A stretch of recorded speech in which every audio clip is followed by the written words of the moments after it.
Hello, this is Matt on the Moon Lambo channel, and we can file this one under Shady AF. Look at this headline from the New York Post. Sam Bankman-Fried won't face second trial after fraud conviction. Prosecutors. The circumstances of this are more than a little peculiar, but this entire case has been thrown out by the Department of Justice, and a specific charge has been eliminated, which is very convenient for some very powerful people. I will tell you that. Now, the good news is, as you know, Sam Bankman-Fried, that little cucumber-loving son of a bitch, he was found guilty, and he still could end up facing over 100 years in prison. Because he was found guilty, was that the beginning of November? All these days blur together at this point. Not long ago, though. It was either end of October, whenever it was. But he gonna be going to jail. We don't got to worry about that. That's definitely still happening. In fact, the sentencing portion of this occurs, I believe, at the end of March of 2024. So we're going to find out what that looks like. But there were separate charges, so there's going to be a separate trial until now. Suddenly we found out tonight that there's not going to be. And again, this is convenient for some very powerful people. So I'm going to share with you comments and perspective from a few individuals, including Attorney Jeremy Hogan and Attorney John Deaton. But before going further, I do want to be clear, I do not have a financial background of any kind. I am not offering financial advice, and you definitely should not buy or sell anything because of anything I say or write. I'm just an enthusiast who enjoys making YouTube videos about crypto-related topics, but just as a hobby and just for fun. All right, let's run through this thing real quick. It's actually super short, and then I'm going to spend the rest of the video sharing with you perspective from a number of individuals. U.S. prosecutors said Friday they do not plan to proceed with a second trial against Sam Bankman-Fried, who was convicted last month of stealing from customers of his now bankrupt FTX cryptocurrency exchange. In a letter filed in federal court in Manhattan, prosecutors said the strong public interest in a prompt resolution of the case outweighed the benefits of a second trial. They said that interest, quote, weighs particularly heavy here, end quote, given that Bankman-Fried's scheduled March 2024 sentencing will likely include orders of forfeiture and restitution for victims of his crimes. It also said much of the evidence that would be offered at a second trial was already presented at the first trial. Lawyers for Bankman-Fried did not immediately respond to requests for comments. Yeah, okay, so even if there would be a lot of overlap, that's a bogus argument right there. What about the stuff where there is no overlap? What about those things? Does that matter at all? And this, under this facade that it's, it's to expedite things for the people out there. What? So him not facing justice for certain charges, this is helping the people out there? Are you kidding me? And then this is dropped this late on a Friday? More than a little curious, don't you think? Here's what Attorney Jeremy Hogan had to say. He wrote, quiz, and this is on social media platform X, quiz, all remaining charges against SBF will not be pursued to trial. These include charges related to one of the below. Number 1, SBF's abuse of love. 2, FTX's high fees. 3, his illicit payments to politicians. Guess which one? Now, folks, I'm not some sort of genius here, but I'm kind of thinking it's number 3, his illicit payments to politicians. Which is why I said at the outset of the video, this is kind of convenient for those particular humans. Go figure, right? And you know me, like, I'm the furthest from the conspiracy theory type, but come on. These are dots that need to be connected, right? Jesus Christ. It's not exactly a stretch to recognize these things, right? And so here you have a post from Dave Weisberger. He's the co-CEO of CoinRoutes, and he wrote the following. What a surprise that, on the Friday before New Year's, prosecutors dropped the case against SBF that would have disclosed all who received his campaign contributions. Okay, maybe it's not so surprising. Now think about that. Why wouldn't they want that to be known widely and publicly? That's a silly question, right? Are you kidding me? What in the ever-loving hell is this? What fresh hell is this?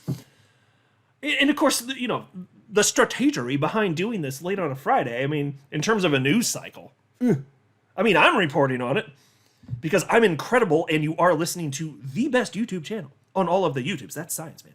So there's that. But this is not going to be as widely known as it otherwise would have been because of when they dropped it. Absolutely, there's strategy behind this. Attorney John Deaton reposted that on social media platform X, and here's what John Deaton had to say. Ask yourself, why is this case being dropped in an election year? During the fraud trial, Caroline Ellison testified that SBF gave the Biden administration $10 million, and the reason he told her was to, quote, buy access, end quote. He got 2 personal meetings with Gary Gensler and several others with SEC staff. He got to speak to Rostin Bainum, Maxine Waters, and others on the Financial Services Committee. Who did he get to meet on the Senate Banking Committee? Senator Elizabeth Warren, Senator Sherrod Brown. Did you also have meetings? What a joke the DOJ has become. Spot on.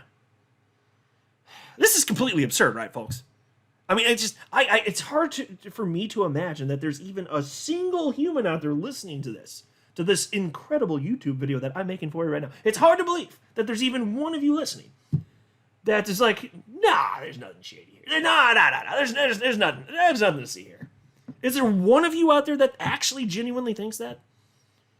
I doubt it.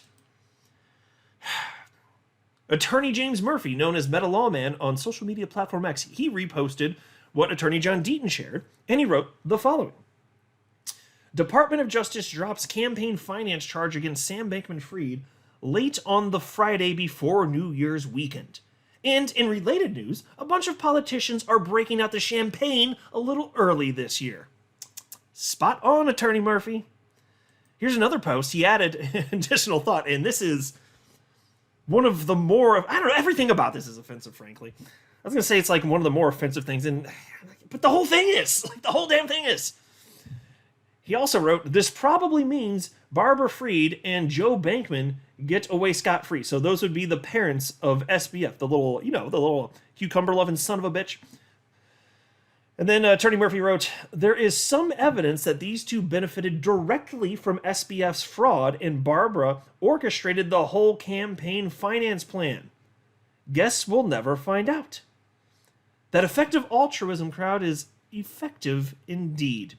So there you go, campaign finance charge just dropped. But it's for the people, right?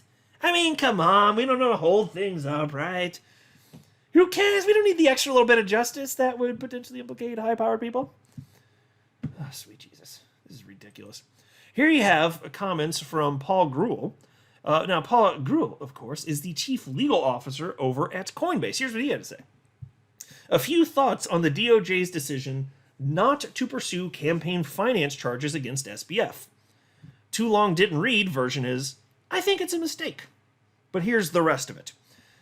Line prosecutors and supervisors have far more information on a case than anyone on the outside ever will.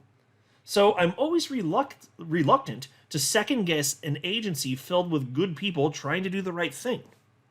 Resources and efficiency, as well as issues with the extradition, are worthy considerations in weighing a second trial against a man who should go away for a long time either way. And so I will pause a note here. Again, the good news, as I noted earlier, SBF's life, he's screwed. He's absolutely screwed. He's going to prison for decades and decades and decades. Hopefully more than just a few decades, but wouldn't want to be that guy. So in that sense, justice is being served, certainly mostly served. This part's shady, though. This part's definitely shady. But to all the people that thought that SBF, even before his trial started, oh, he's going to get off. He gave all the money to I was like, no. That's probably the same people that were saying that Judge Torres was a bought and paid for puppet, and she was going to come back with some sort of ruling because she should have ruled sooner, and XRP was going to be found to be a security. It's probably the same type of people that thought that. That's nonsense, too. So, no, SBF's still screwed. So that's the good news. He's still in trouble, son. But then Paul Grewal continues and says, that said, I think this is a miscarriage of justice. The public interest in a public airing of charges almost always matters. Campaign finance charges are at the very top of this list. What politicians and others knew, what and when, are critical questions that deserve answers. Dropping this on a Friday night before a holiday only fuels public cynics about the politics of all this. Damn shame. Spot on, Paul Gruel. Or wait, no, it's pronounced Greywall, isn't it? It looks like Gruel, Grewal. I haven't thought about his last name the right way to say it in a long time. It's Greywall. I'm almost certain of that because I didn't know how to say it, I think, until he was on John Deaton's YouTube channel, Crypto Law. And then I heard it said, and it's like, oh, Greywall? Well, what the hell? How was I supposed to know that? Greywall? Looks like gruel. You know, like porridge or whatever, you know, the poor man, the porridge thing? All right, whatever. All right, I'm going to shut up here. But, look, again, in terms of what this means for SBF, probably not going to change a whole lot. He's screwed. Maybe it could have been a little bit worse for him. But in terms of what it means for the public, that's where the travesty is. Because I bet this would have uncovered a lot of stuff that a lot of powerful people don't want us to see. That's my hunch. That's my hunch. From a person who is the opposite of a conspiracy theorist, I think it's reasonable to connect these dots. And that's why reputable attorneys, as I've cited right here on this channel, this latest Moon Lambo Hot Jam, they seem to be espousing pretty similar ideas here. Let me know what you guys think. I'm not a financial advisor. You should not buy or sell anything because of anything I say or write. That would be a very, very, very bad idea. Until next time, to the Moon Lambo.